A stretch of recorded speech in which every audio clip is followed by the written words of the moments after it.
ሄርሜላ የተለያዩ ነገሮች የተናገርኩሽ ላንቺም የማይጠቅሙ የወደፊት ነገሮች ስላሉ ነበር። አሁን ደግሞ ለምንድነው በውስጥ የምትናገሪኝ? እኔ የማስተላልፈው መልእክት እኮ ለሁሉም እንዲጠቅም ነው። ላንቺ ማንንም የተመቀኘ የለም። ነገር ግን የባለ ትዳር ሰውን ልጅ አባት የሆነን ግለሰብ ለምን ሐሳቡን ትከፋፊያለሽ? ለምን ቤተሰብስ ያዝንብሻል?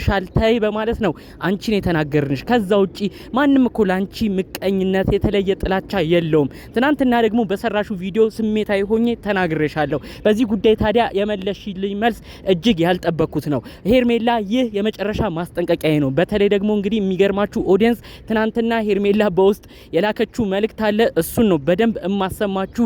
ከእንግዲህ አብርሽና ሩታ አንድ ላይ ይሁኑ የምትሉ አሁን ላይ ተስፋ የቆረጥን ይመስለኛል። ሄርሜላ ያስተላለፈችው መልእክት ከቪዲዮ ከምንጠብቀው በላይ እልህ የተሞላበትና ከዚህ በኋላ ጭራሽ አብርሽና ሩታ አንድ ላይ እንደማይሆኑ ጭምር ነው ዝርዝር ጉዳዩ የሚያሳየው። ሁሉንም አሰማችኋለሁ። ምን አይነት ጉዳይን አስተላልፌላት በንዴት ሆና ምን እንደተናገረችኝም ነው በዝርዝር እማሰማችሁ። ሄርሜላ በዚህ ያህል ደረጃ ለኔም ትመልሳለች ብዬ አልጠበቅኩም ነበር። መመለሷ ቢያስደስተኝም የመለሰችው መልስ ግን እጅግ የወረደና እማልጠብቀው ሆኖ አግኝቻለሁ። እኔ ያስተላለፍኩትን ማስጠንቀቂያም አሰማችኋለሁ። በተለይ ለሷ በውስጥ ያደረስኳትን ጉዳይ። ሰላም ጤና ይስጥልን ውድ ያገሬ ልጆች፣ በያላችሁበት ሰላማችሁ ይብዛልኝ። ለአብርሽና ሩታ አንድ መሆን በተለይ ለተወለደው ልጃቸው በሰላም እንዲያድግ ሁላችሁም የተቻላችሁትን ለማድረግ ሞክራችኋል። ሁላችሁም አንድ በሚባል ደረጃ እባካችሁ ፍቅራችሁን አጠናክሩ፣ ቤተሰባችሁን አጠናክሩ። ልጅ አንድ ላይ ነው ማደግ ያለበት ከእናት ከአባቱ ጋር ስትሉ የነበራችሁ ውድ ቅን ያገሬ ልጆች፣ የእውነት ፈጣሪ አምላክ ያላሰባችሁትን ሲሳይ ይስጣችሁ። ፈጣሪ አምላክ ለእናንተም ህይወት ለእናንተም ቤት እንዲሚጨነቀውን ይዘዝላችሁ። የእውነት ይሄ ትልቅ ምርቃት ነው። አሚን በሉ። ሁሌ ምርቃት የሚመቸው እንደተለመደው ቪዲዮን እስቲ ላይክ በማድረግ ጀምሩ። ለቻናሌም ደግሞ አዲስ የሆናችሁ ባካችሁ ሰብስክራይብ በማድረግ ቤተሰብ እንድታረጉኝ በአክብሮት በፍቅር ነው የምጠይቀው። ቀጥታ ይዤ ወደ መጣሁት ዝርዝር መረጃዎች ነው እማመራው። ትናንትና እንግዲህ ሄርሜላ ያደረገችውን ነገር ተመልክታችኋል ብዬ አስባለሁ። አይን ባወጣ መልኩ ነው እንግዲህ እኔ ቤት ለቅልሃለሁ ከፈለክ እኔ ቤት ኑር ስትለው የነበረው። እኔ በዛ ቪዲዮ በጣም ነበር የተናደርኩት እና በውስጥ በርግጥ በስልክ ደውላ ሄርሜላ አታወራም። ብዙ ሰው እየደወለ ስለሚናገራት ብዙ ሰው እየደወለ አንዳንዶች ስድብም ስለሚሰድቧት አሁን ላይ ስልክ አታነሳም አትመልስም የምታውቀውን ሰው ካልሆነ። በውስጥ ግን ያስቀመጥኩላት መልእክት አለ። አረ ሄርሜላ እባክሽ አንቺ እኮ የተከበርሽ ነሽ። ፈጣሪ ምንም አላሳጣሽም፣ ምንም አላሳነሰሽም።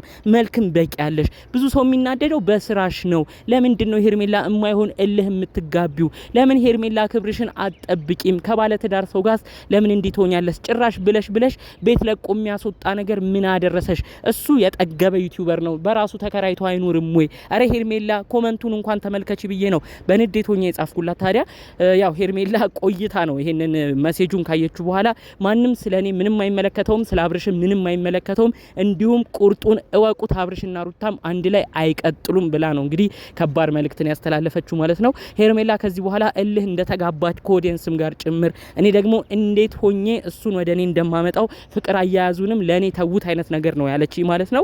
ሄርሜላ ከኔ ጋር እንዲህ አይነት መመላለሱ ጥሩ አይደለም። እኔ እውነት ሄርሜላ በፊት በምትሰሪው ነገር ደስ ትይኝ ነበረ። አሁን በምታረጊው ነው ብዙ ሰው የሚናደድብሽ። ምንም የተለየ ነገር አድርገሽ አይደለም። ነገር ግን ባለትዳር የሆነን ግለሰብ ለምንድን ነው የምታማግጩ ነው ብዙ ሰው ያናደደው። በተለይ ደግሞ እንግዲህ ሴት ልጅ ነሽ። እንዴት ሴት ልጅ ሆነሽ እንደዚህ ሰውን ትለምኛለሽ? አንቺ እኮ ፍቅር አያያዙን ትችያለሽ፣ እኛም መስክረናል። አባባሎቹ ምንም አይቀርሽም። ቅልጥ ነው የምታረጊው። አብርሽም ቅልጥ እያለ ነው ካንቺ ጋር እስካሁን የሚጃጃለው። ነገር ግን ለምን ባለትዳር ላይ እንዲህ መሆን አስፈለገሽ? አንቺን የሚወድ የተከበሩ ብዙ ሰዎች አሉ። ለምንድን ነው እነሱ ጋር ማትሄጁ ነው ሁሌ ጭቅጭቃችን። ታዲያ እንግዲህ አሁን በእንደዚህ አይነት ጉዳይ በተለይ በትናንትናው ቪዲዮ ያልተናደደ የለም። ይህንን ሀሳቤን እኔም በውስጥ ያደረስኳትን ሀሳብ በኮመንት ሁሉ ሲገልጹ ሲጽፉ የነበሩ ሰዎችን አይቻለሁ። እንደውም አንድ ኮመንት ማረሳው ሄርሜላ ትዳር እኮ በግድ አይሆንም፣ ፍቅር እኮ በግድ አይሆንም። አንቺ ቤትሽን ለቀሽ ለሱ እስከ መውጣት የሚያደርስ ምን ጉዳይ ተገኘ? አረ ሴት ልጅ ነሽ ክብርሽን ጠብቂ ብሎ ኮመንት ያረገም ኮመንት አይቻለሁ።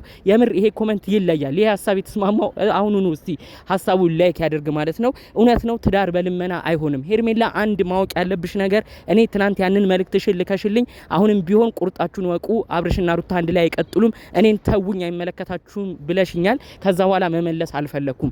አንድ እውነት ግን ልነግርሽ ፈልጊያለሁ፣ ላስጠነቅቅሽም አስቤያለሁ። እንደዚህ ተንከባክበሽ በግድ ወደ ህይወትሽ ያመጣሽው ግለሰብ ነገ ትቶሽ እንደማይሄድ ምን ማረጋገጫ አለሽ? ይሄን ብቻ መልሽልኝ። ጥያቄ ወደ ራስሽም ወስደሽ ለመመልከት ሞክሪ። ለሩታ እንደዚህ የሆነ ለሩታ ፊት እየነሳ አሁን ጸባዩ የተቀያየረው አብርሽ ነገኮ አንቺም አግብተሽ ልጅ ወልደሽ ትዳር ቤተሰብ እንኳን ብትመሰርቺ ከአብርሽ ጋር አብርሽ አቋሙን ካላስተካከለ ወደ ሌላ ሴት መሄዱ የማይቀር ነው። ስለዚህ ላንቺም እኮ ይህ ነገር አይጠቅምሽም። እባክሽ ሄርሜላ ይህን ነገር ነው ጠንቅቀሽ ያላወቅሽው አብርሽንም ያላስጠነቀቅሽው። አንተ ለትዳርህ ለቤትህ ያልታመንክ እኔስ እንዴት አምኜ ወደ ፍቅር አመጣለሁ ብለሽ እኮ ቀድመሽ መመርመር መጠየቅ የነበረብሽ አንቺ ነበርሽ። አሁን እሱ እንደፈለገ የሆነ እንደፈለገ የኮራ አሁንም የምትለማመጪው አንቺ ነሽ። እባክሽ ሄርሜላ ይሄንን ጉዳይ ወደ ራስሽ ህይወት መልሰሽ መላልሰሽ አስቢው። በልመና የተመሰረተ ፍቅር በልመና የተመሰረተ ትዳር መጨረሻው አያምርም። ነገም አንቺ ለማይ ነው የምትሆኚው፣ እሱ ወደ ሌላ መሄዱም አይቀርም። እባክሽ ለመንቃት ሞክሪ። ብዙ ነገር ላይ ብልጥ ነሽ። ብዙ ነገር ላይ እንዳልሹም እንደተናገርሹም ያው ሰው አያያዙን በደንብ ነው እምትችይበት። ታዲያ ለምንድን ነው እንደዚህ አይነት ጉዳዮች ላይ ደግሞ እምትሸወጁ? ለነገ የሚሆንሽን ሰው ስለምንድን ነው በጥንቃቄ እማትመርጩ?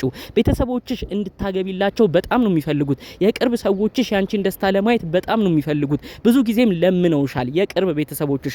ነገር ግን አንቺ አሁን ድረስ እልህ የተያያዝሽው አብርሽን እጅሽ ከማስገባት ጋር ነው። ብዙ ሰው ከውጪ ሁሉ የሚያቅሽ በዩቲዩብ የሚያቅሽ ሄርሜላ እባክሽ አንቺ አዲስ ሰው መውደድ ከፈለግሽ እኛን ተዋወቂን፣ ውጪ እንውሰድሽ፣ አንቀባረን እናኑርሽ ያሉ ብዙ ሰዎች እንዳሉ መረጃዎቹን ሰምቻለሁ። በቤተሰብም የመጣልሽ ብዙ ትዳር እንዳለ አውቃለሁ። አንቺ ግን አሁን ድረስ እልህ የምትያያዡ ከዚህ ግለሰብ ነው፣ ከሩታ ለመንጠቅ ነው። አንዳንድ ጥሩ ያልሆናችሁ ሰዎች፣ ጥሩ ያልሆናችሁ ግለሰቦች ትዳር መያዝ የምትፈልጉት ከሰው ትዳር ነጥቃችሁ ነው። ይህ ነገር ደግሞ አያዋጣም፣ አይጠቅምም።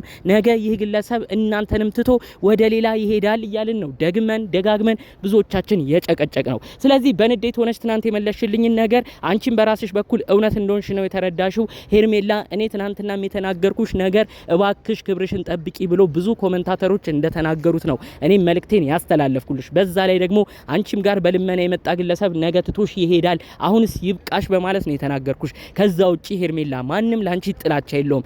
ኢትዮጵያዊት እህታችን ነሽ። ጥሩ ስትሰሪ ሁሉም ያመሰግንሻል፣ ይወድሻል። ክፉሽን የሚመኝ የለም። ተግባርሽ ስራሽ ነው ግን ብዙዎቻችንን እያናደደ የሚገኘው። እባክሽ ሄርሜላ ያለሽበት ነገር ትክክል እንዳልሆነ አንቺም ታቂዋለሽ፣ ቤተሰቦችሽም እየለመኑሽ ነው።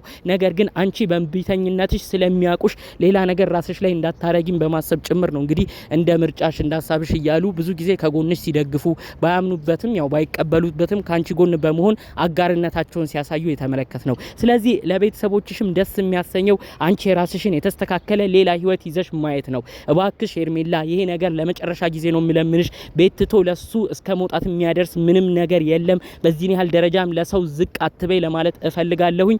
አንቺ ክብርና ፍቅር ሰጥተሽዋል። እውነት ላንቺ ካለው ፈጣሪ አምላክ ያንቺን ሰው ፈጣሪ ይሰጥሻል። ወደ ፈጣሪ ብቻ ለምኚ ለማለት እፈልጋለሁኝ። ጠቅለል ባለ መልኩ እንግዲህ ከሰሞኑ ይዤላችሁ የመጣሁት የትናንትናው ቪዲዮ ብዙዎችን አስደንግጦ በተለይ ሄርሜላ የለመነችበትን እኔም ከዛ በኋላ አረባክሽ ታይ ብዬ በውስጥ የተለያዩ ጽሁፎችን የጻፍኩበትን ጉዳዮች ነው በዝርዝር ይዤላችሁ የመጣሁት። በሌሎች ቪዲዮዎቻችን እስክንገናኝ ድረስ ለዛሬ ይዘን የመጣነው መረጃ ይህን ይመስል ነበር። ሰላሙን ሁሉ ተመኘውላችሁ። ሰላም